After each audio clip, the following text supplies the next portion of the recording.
Welcome to the Jeremy Mullins podcast. I am Jeremy, your host, and I'm here today with my co-host, Mr. Reno, and a special guest today, Kevin Fromm. Did I get it right? Fromm? Yep. Yep. Okay.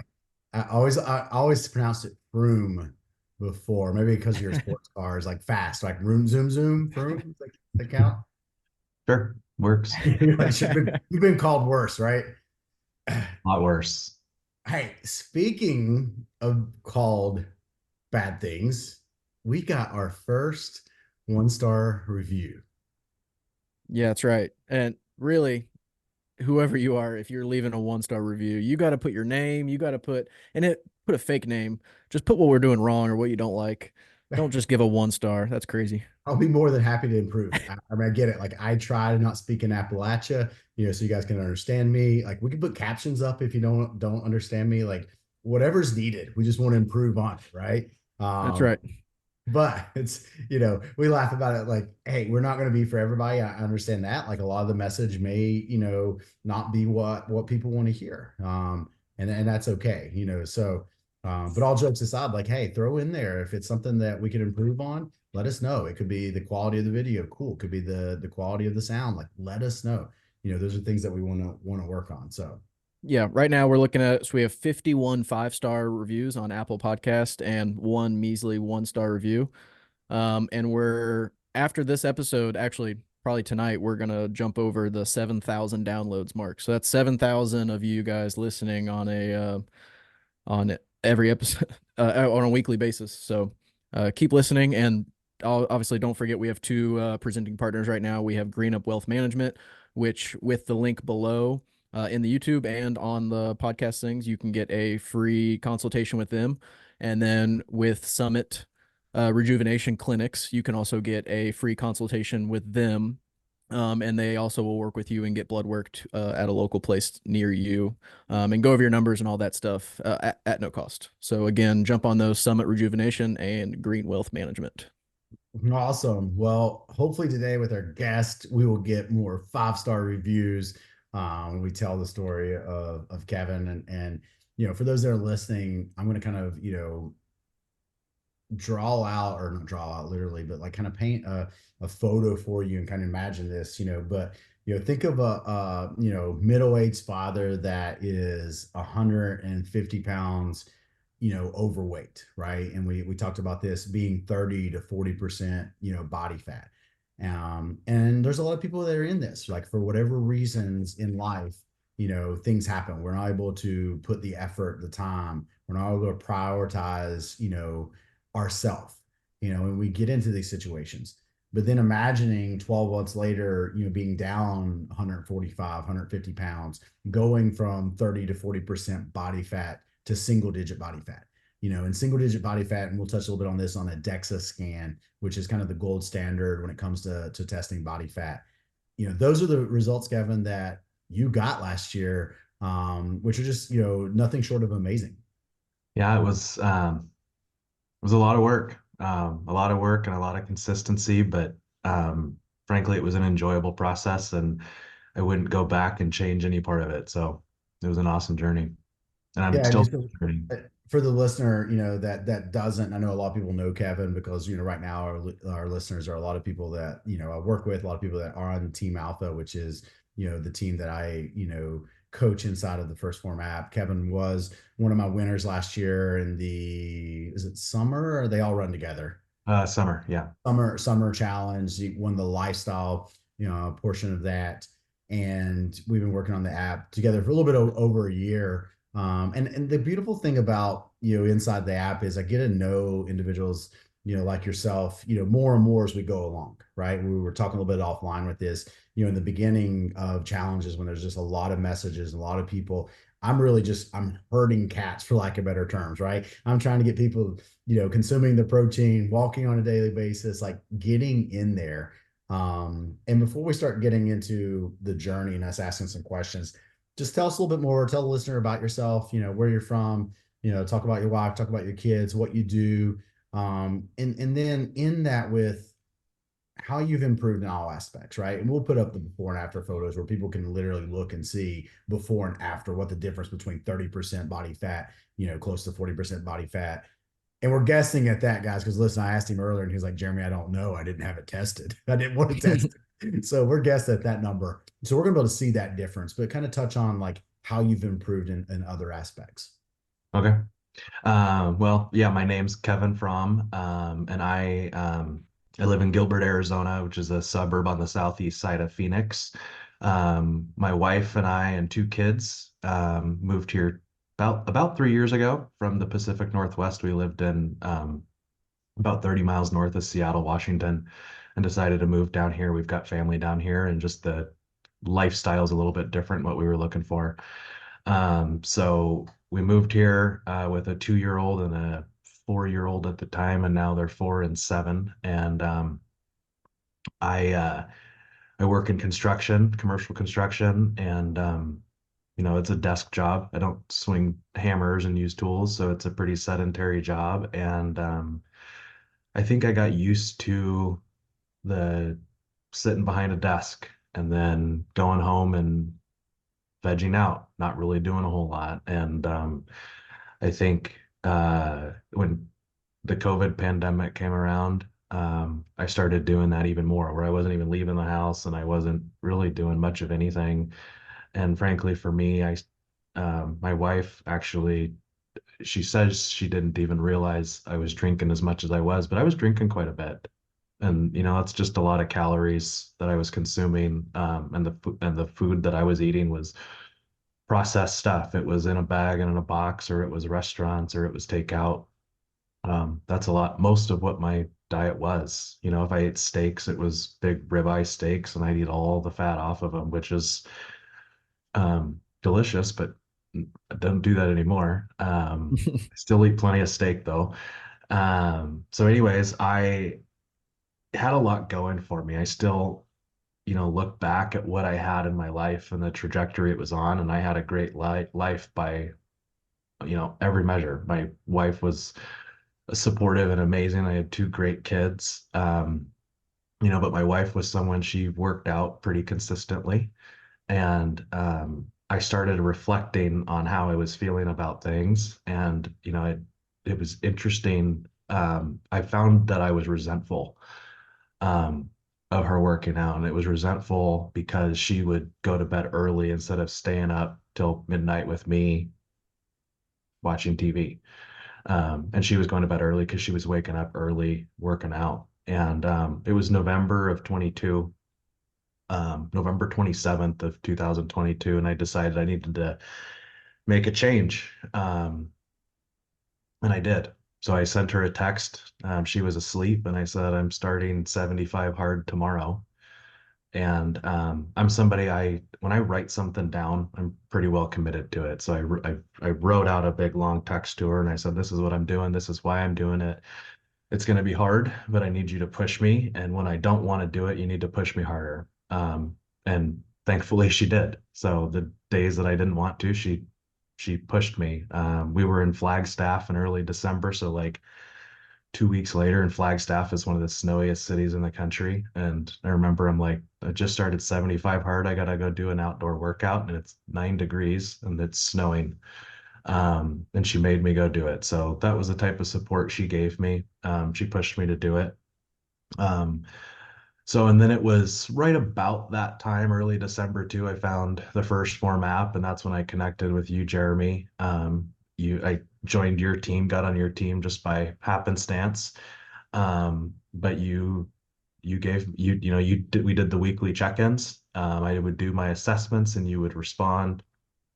I don't think I've even told you this. So I signed up right at the time period where the New Year challenge was open for the new year. And like I took pictures and it says, you've entered the challenge. And I'm like, what the heck? I don't want to be in some challenge. And so I deleted the photos. And so I don't know if that screwed up anything on your end, but I was so embarrassed of where I was that I didn't want to be like in the challenge. And so I don't think I ever told you that. But that is something I did. So if you look in the first format, my first pictures are January 9th because it was after the challenge period. close. Gotcha. So that's why that's in there that way. So, but anyways, with the weekly check-ins and everything, I just listened to your advice. I did what you suggested I do. I ate the macros that you suggested. I followed that very, very diligently and strictly, and learned to love the workouts. I loved the resistance training, and I literally just would do the resistance training and walking, which turned into rucking shortly after. And there's a So, couple, yeah, there's a couple pieces I want to pull out of this, and the first one being 75 Hard, which is a discipline program that Andy Frisella, designed and made. And Andy's one of the owners of First Form, who I'm employed through. And I always, with that, like, there is a lot of corresponding things to 75 Hard and doing well within a challenge, right? And the other thing you mentioned, Kevin, like, and I've done this with the coaching platform now, because there's a lot of people that come and say, Jeremy, I'm not worried about the challenge. I'm like, cool, listen, a challenge is just a given period of time that we're chasing results, right? Like, that's what the app is. It's a coaching platform for me, right? So with 75 Hard, I want people walking every day anyway. Well, that's part of it. The discipline piece, of course, that has to be outside, right? Cool. You have to follow a diet. Generally, what I tell everybody, and you've got this with Kevin, with me, is okay, you need to define the diet to me. And this is my opinion, right? And I'm sure, Andy would back this opinion, because it is what I'm giving to my individuals. There needs to be a minimum amount of protein, right? So I feel like if you're doing 75 hard and you're following a diet, and part of that diet is tracking macros, if you don't hit your protein goal, then that's a fail, in my opinion. There needs to be a minimal amount, because I know how important hitting protein is to produce results. And then I usually, if fat loss is the goal, of course, from a standpoint of performance, then we put a total calorie goal, right? So that's why my opinion. And then, of course, the quality of foods would come into play with 75 hard. But like you mentioned, 2 workouts a day, gallon of water a day, take your photo, read. Those are all things done to build discipline inside of that. So that's generally what I do, is I just fine tune that. Like, Roger, that cool. Yes, do 75 hard. Here are the nutrition tweaks that I wanted. And that's what we did, with you. And the other thing you mentioned that I want the listeners to do is, like you said, life was not bad, right? Like, thriving job, thriving family, kids are healthy, mhm. wife is healthy, good relationship, maybe a little bit there. You're resenting her just a little bit because she's putting in a little work and you weren't, but it wasn't like things were bad. And I think that happens to a lot of people when we look at making change. We change generally because pain or pleasure. And for you, there was a lot more pleasure in life than there was pain. There just wasn't that stimulant yet to take action, right? Until November 22nd. And then you were like, okay, enough is enough. I'm going to take action to take this under control, right? So I think that's for a lot of people, you understand, is like, hey, we understand inside of your life, like, a lot of times, like, things might be going good, and it's easy to overlook putting yourself on the back burner. It's easy to overlook 20, 40, 60, 80 pounds until something occurs that causes the pain to where you want to change, right? And the last one's going to be a little bit of a joke. Now we know why Adam won the year and you didn't, right? You can tease him with that. You didn't enter the New Year challenge. You deleted your photo. So No, Adam killed it. He totally deserved that. uh, Like, truthfully, so um so I talked about my wife being supportive. Well, she knows that I need to be talked crap to. yeah. So we dated in high school, went different ways, and then got back together and got married. So anyway, she's known me a long time, more than half my life. Hey, Uh, and shout out to her too. Like, she's kicked butt too, oh right? yeah. Like, she's had an awesome, like, drop some body fat percentage. She hasn't lost a bunch of weight. It's not like she had a lot of weight to lose, but her before and afters, and her, especially her upper body, like how much muscle she's put on in her back, are amazing. So, I tell her all the time, like, hey, I know Kevin won. I know, like, he's gotten a little bit of the highlights, but hey, you're kicking butt too. So I just want to throw that out there, so if she listens to this, she knows that we're giving her some praise. Yeah, she did an awesome job, and I wouldn't have done what I did without her anyway. So she looks incredible. So I'm happy about that too.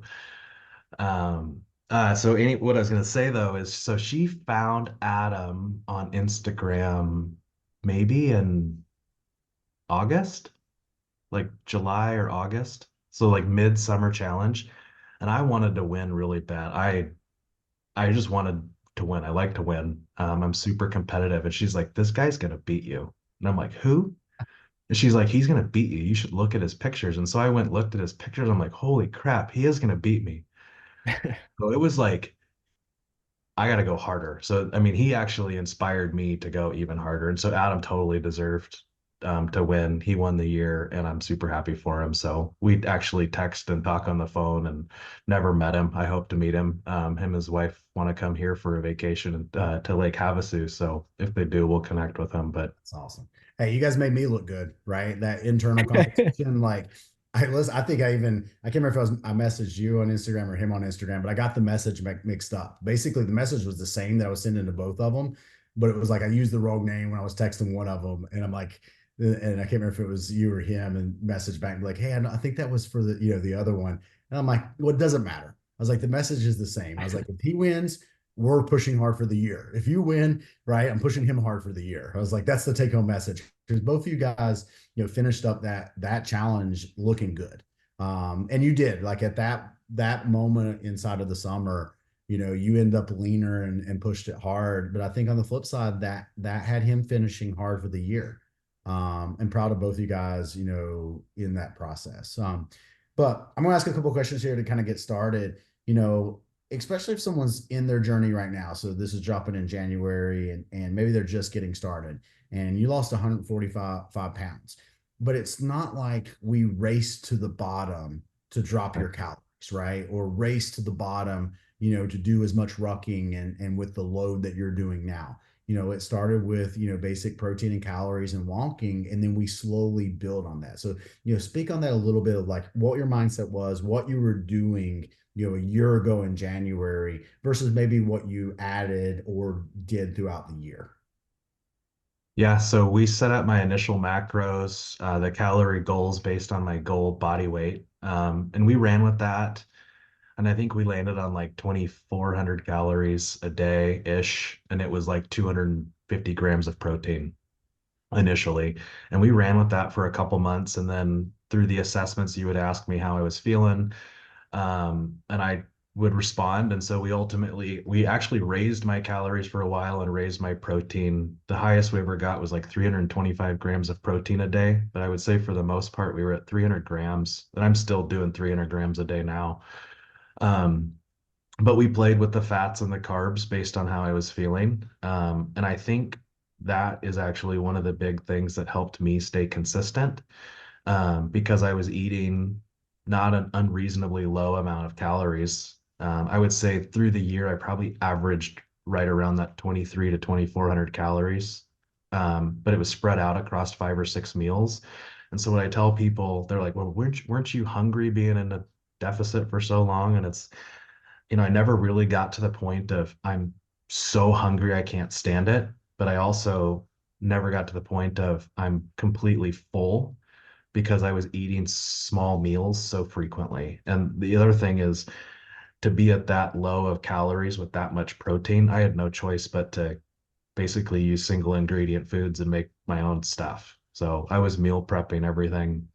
I would cook on Sunday for the week, and it was a lot of chicken, and I would mix in beef. The beef quantity changed a little bit as I got blood work and talked to both you and my doctor about stuff like my cholesterol actually got um, below the normal range at one point. So we talked about, okay, what's the minimum fat? So we targeted, I think it was 50 grams of fat daily was the minimum we wanted to hit to keep that cholesterol up and keep I don't know, you could explain it, brain function and what my body needs. But I think that maintaining that calorie range where I was in a 500 or 600 calorie deficit was probably the key. I've had friends that go, 1,200 calories a day and they just can't, they can do it for a week at a time, but then they need a cheat day or they can do it for a while and they fall off the wagon. And I mean, over a year, I never had that issue. So It's just not sustainable. Like, a 1,200 calorie diet. And remember, guys, we're speaking, Kevin, how tall are you? I just want to give some numbers. Like, 6'2". yeah. So, 6'2", 340, 350 when we first started. I was 354 on day one. Okay. So you guys have to remember that, put that in perspective, having him 2,500 calorie diet, that's still a caloric deficit, right? But we was able to stay there, and, it also puts in perspective the protein, right? So the reason that had him starting around the 250, the reason I had him started around the 250 was that was kind of goal weight. But I like to do that in my clientele where I will increase protein up. And then, you made a good comment too. Once we're done with the journey, right? So I got Kevin to down to, and he got himself down to single digit body fat. I just asked, like, hey, where do you feel comfortable at on protein? And you're comfortable at 300 grams. Cool. We're going to stay there. He doesn't have to be at the 300. He could go back to the 250 and be good, but probably you just feel better, once again, hunger wise, with a little bit more protein inside of the diet, right? And yeah, we see that. I call it race to the bottom. Everybody thinks, they want to run out, drop calories, increase activity right out of the gate, and it's just not sustainable, right? We like to refer to it on the team as building the snowball, right? If we can build that snowball and get that perfect snowball, then what you then can do is then start pushing it so that it gains speed and gains momentum. And all of a sudden it's like boom, boom, boom. And I'm sure you've gotten that in your progress photos. Everybody's like, how did you do it? Right. But if we go back and we show the progress throughout the year, it's not overwhelming success during the first 2 months of the year. We saw success, right? But it wouldn't be something you look at and be like, wow. But when you look at the final photos, you're like, oh my gosh, that's a big difference. Yeah, and I think when my body fat percentage started to really get lower, like really low, and muscle started to show, and you lose the uh, swelling that I just kind of had. That's when people started to say, wow, but definitely at like the 4 month mark, 6 month mark, people started to ask questions, but I was still overweight. I still looked like an overweight person, but people were starting to notice. And it was really towards the end when I really leaned down, and that those pictures looked quite a bit different. So Awesome. Now, Um, so before we jump too far down the line, is this the first time that you tried to kind of change your lifestyle? It sounds like obviously your wife was in it for a while. And if it wasn't, is the whole macro counting, first form style tracking, was that new to you? so it's not the first time. Glad you asked that. It's not the first time. I've tried numerous times throughout my life. You know, I was always kind of the chunky kid, always kind of the fat kid. I played sports in high school, and so that kept me in reasonable shape, but I never really had good diet habits.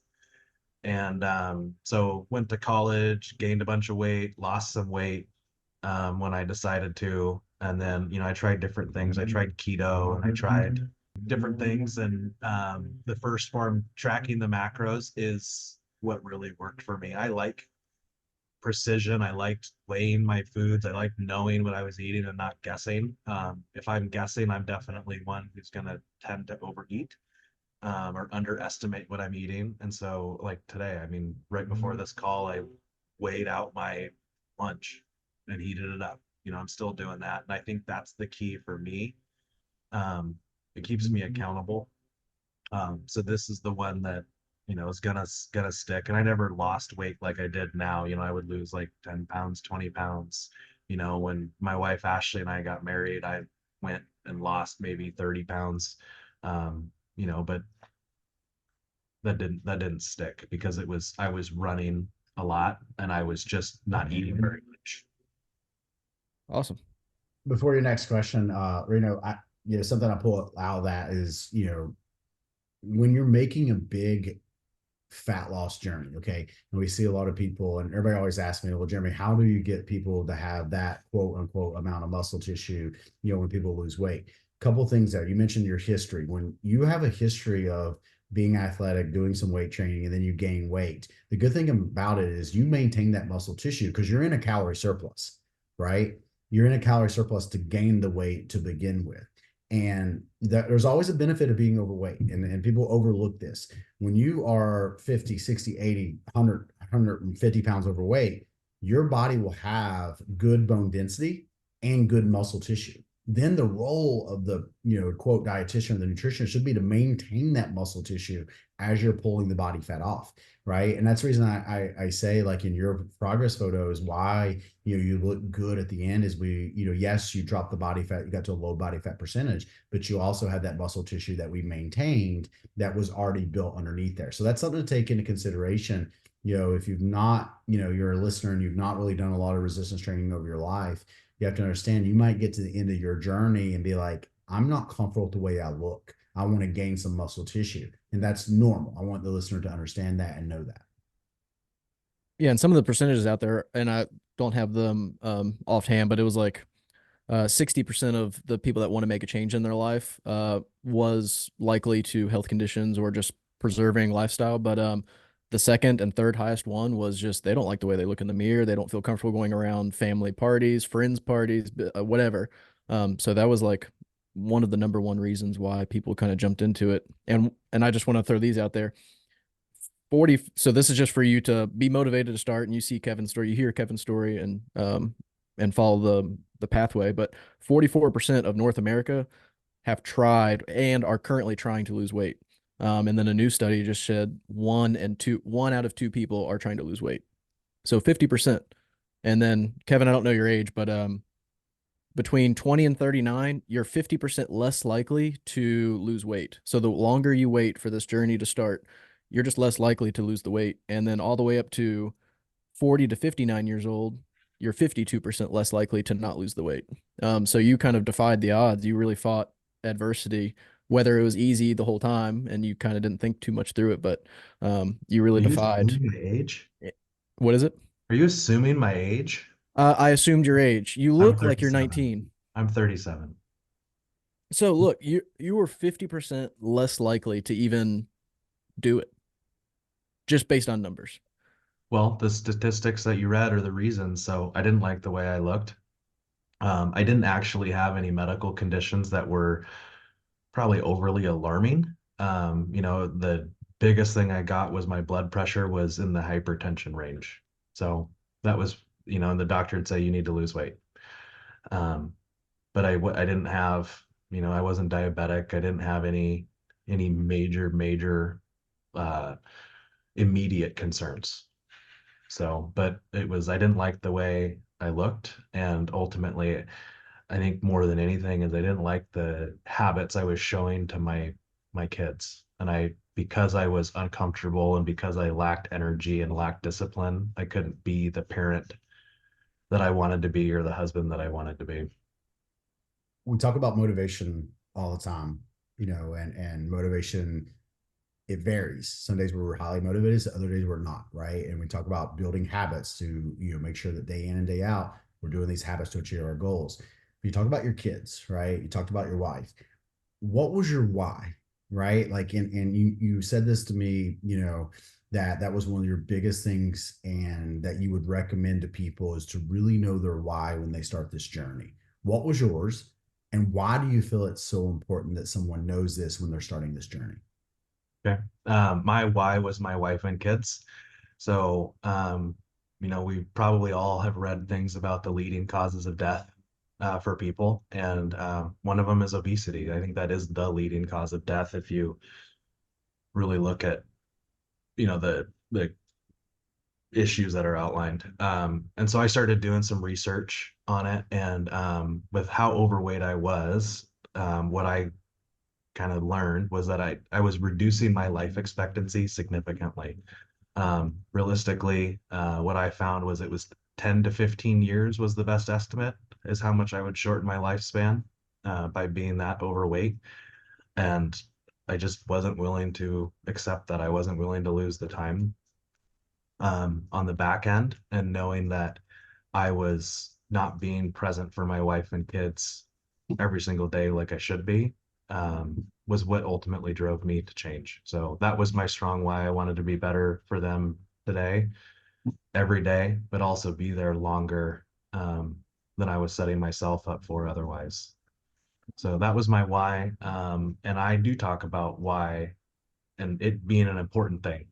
And to me, your reason why, I believe your reason why needs to be bigger than any of your excuses that you could come up with. So, in Phoenix, Arizona, and I talked about, we went on vacation to Flagstaff in early December and it was 9 degrees. Well, it also was 116 degrees.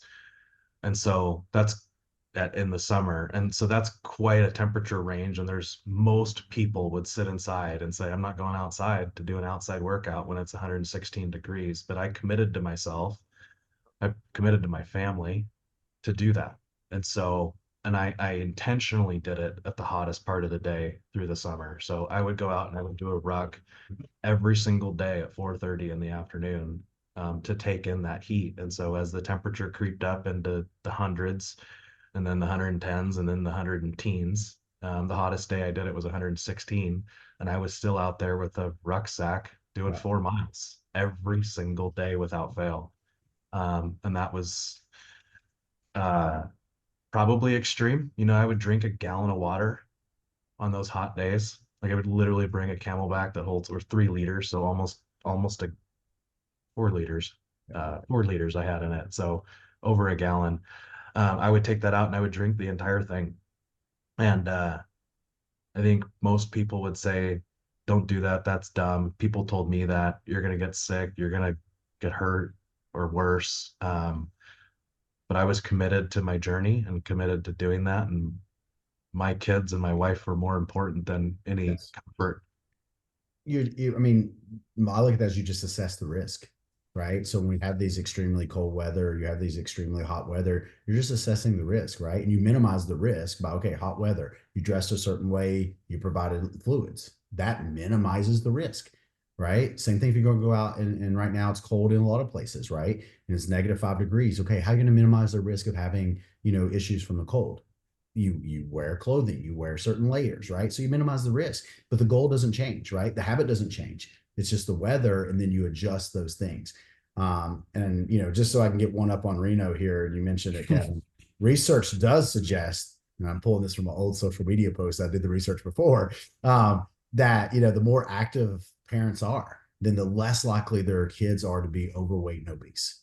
And I love that, right? We have, for our kids, like, we try to cut down the questions that they have. And what I mean by that is to minimize, it's just like, sorry. Can you hear that background in the truck? I don't hear anything. Okay, I'll start over.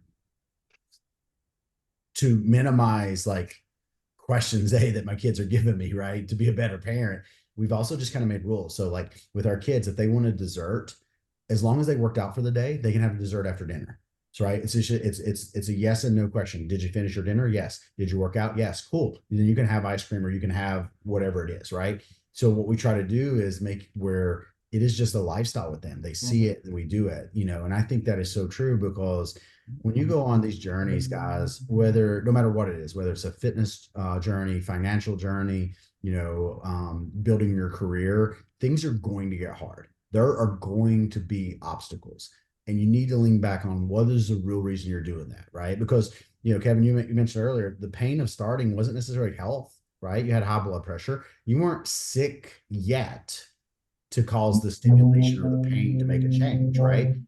So, but it was the feeling of not being the best father, best husband that you could be. That was kind of your pain, right? So I think, yes, like having that why so that you can fall back on that when the obstacles are there is a key to long-term success. I want to jump back to what Kevin said. It was like people are like, "Oh, why would you do that? That seems risky or this." Like, why? This is a rant. Why do people, when you're trying to do something better for yourself, all of a sudden want to be like, "Well, that's a bad idea. You shouldn't do this," because they become like the health professional, they become the business professional or the social media expert. Like, why do they come out of the woodworks and tell you something's a bad idea when you're just trying to do something that's helpful for yourself and family? Like, I just want to run through a wall when I hear people say that. I I had, and I can't remember if I've said this on the podcast or not, but I've had someone say like protein shakes. Though I would never. They're just the ingredients in them. I would never do it. But they're drinking 3 sodas a day, literally drinking 3 sodas a day, but they're afraid to drink a protein shake, right? So it's kind of the Yeah. same thing here. Like, it's just it's a perception that, hey, you shouldn't go do this, when really, like, more of us should. Like, hey, you shouldn't sit and watch TV for 6 hours on the weekend. Like, that's unhealthy, right? But if we say that to someone, like, then we're the bad people by saying that, hey, sitting's unhealthy. So we'll stop the soapbox, there. So there's no our second 1-star rating coming soon. Yeah. Well, Um, I mean, oh, yep. Jeff, just with that, like, I mean, how many times have you heard or read that red meat's bad for you and you shouldn't eat red meat? Well, I mean, I did blood work 3 times throughout that year, and the last round, my doctor told me I should eat more red meat. Yeah. That was her one suggestion: take a vitamin D supplement and eat more red meat. Yeah. You Yeah, I know, actually haven't heard, not necessarily on this podcast, but like just in general, when people have increased their red meat or just protein in general, they're always like, "Oh, your cholesterol and all this stuff's gonna raise. You're gonna see bad numbers at the doctor's office and all that stuff." Not a single person have I heard once that have increased protein, increased red meat, and all that stuff have come back with bad numbers. I was eating at the most 325 grams of protein a day, but 300 grams for just about a year. And the doctor, she said my cholesterol was below the acceptable range. I mentioned that earlier. Yeah. When we looked at it, my good cholesterol was in range. My bad cholesterol was what was below the range, bringing my total cholesterol low. So, my cholesterol was very, very low, but I was still consuming a reasonable amount of fat every day. And because my iron was also on the bottom end of the range, that's where she was saying, okay, well, you can go ahead and add more red meat, or you should add more red meat. But I was eating a tremendous amount of protein, like you just said. Why people would say, why would you do that? Why would you go to that extreme? 300 grams of protein is an exponential factor more than most people eat in a day. Yeah. And But I I, wouldn't say it's extreme, right? Like, when we got the data that, you can consume greater than 3 grams of protein per kilogram. And if we break that down, you're nowhere near that. You're actually still a little bit lower than that, right? So that's where, and I don't want to take up their time and your story today, but we can get into that education of, like, hey, processed foods, simple carbohydrates and processed foods are going to raise cholesterol levels way more than, quote, red meat ever will, right? Like, that's most of those studies, unfortunately, were association studies where they just looked at it and been like, oh, well, these people are consuming more animal products and they have high cholesterol, but it wasn't taking into consideration all the lifestyle factors, right? So that's not a cause and effect. So yeah, like, we generally see with weight loss, with fat loss, especially 100-pound losses, blood work improves, right? Like, we see all these improvements inside of these biomarkers, as we go along the journey. And your cholesterol was just one example of what we do see. yeah, and Uh, all my numbers improved, test to test. My All my numbers got better. So, and it was all, I do use a few supplements, but I'm not on any sort of medication. I don't take a single medicine for anything. So it was all nutrition. you take the natural medicine, the nutrition. Yeah. And this is kind of my final question on my end, but like, what we had an action items episode of, so not so much goals and not so much you got this much protein in or whatever, but like, what were just a few action items that you did on a daily basis that helped you, whether that's, I don't know, waking up early or making your bed, or just a couple action items that you think aided your process through the whole time. Well, I still don't like waking up early. I try to. I set an alarm. It's on my list of things that I don't hit snooze. So sleep is something I definitely struggle with, but I do try and get that 7 to 8 hours of sleep every day.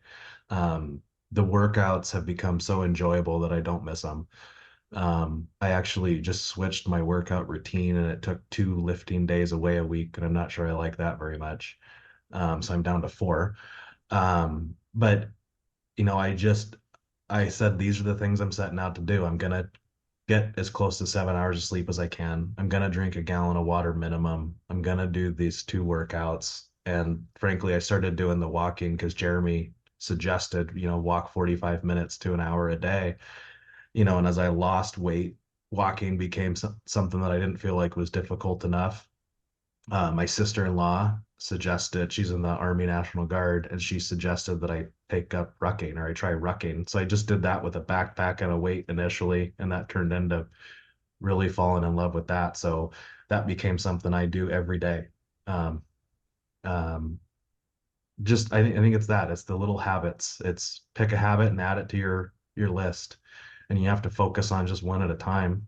I wouldn't try and add 5 new habits all at once, or 6 habits all at once. I would pick one, stack it with what something else you're doing. There's, I can't remember who it is on their podcast, but they talk about, if you struggle drinking water, set a glass of water next to your toothbrush. That might have been you, Jeremy.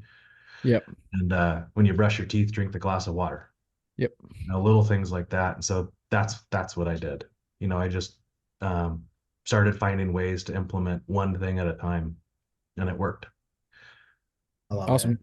that. My final question, as we're coming to the end of this, is, what has been maybe the top question that you've gotten from other people? And we see this all the time. Like, once again, 30 some years old, 100 pounds overweight, you're going to attract other people that are in that same boat. That is human nature, right?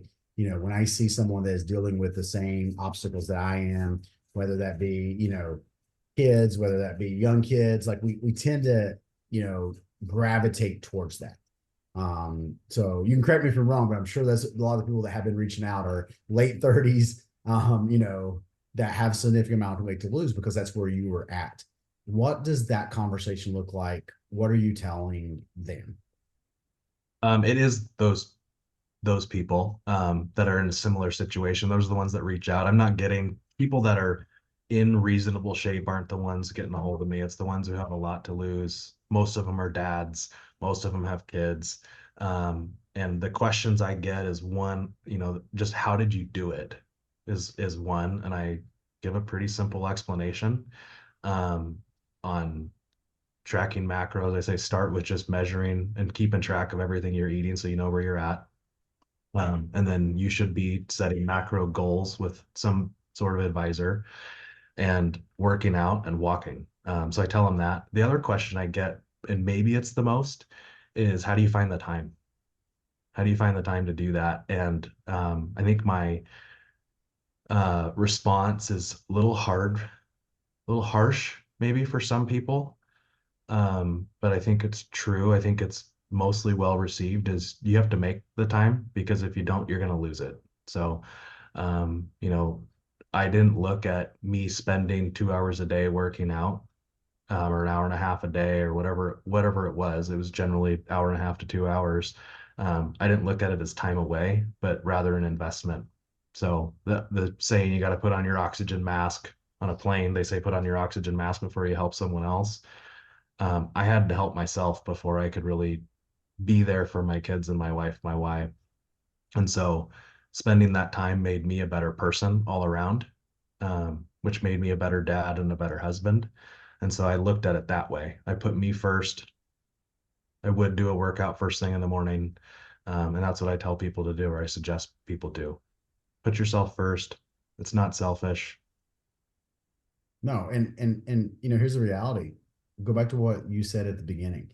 You were sitting watching TV until 12 o'clock at night. Like, okay, so all you did was replace the time, right? I would argue you spend more time with your kids. You spend more time with your wife now than you did then, right? Even though you're being selfish by working out for 90 minutes. I think that's an excuse a lot of people tell themselves, right? And I get it. There's some days that I don't get a workout because the schedule is packed, right? But for most of us, if you truly look at it, replace with I don't have time to you're not making it a priority.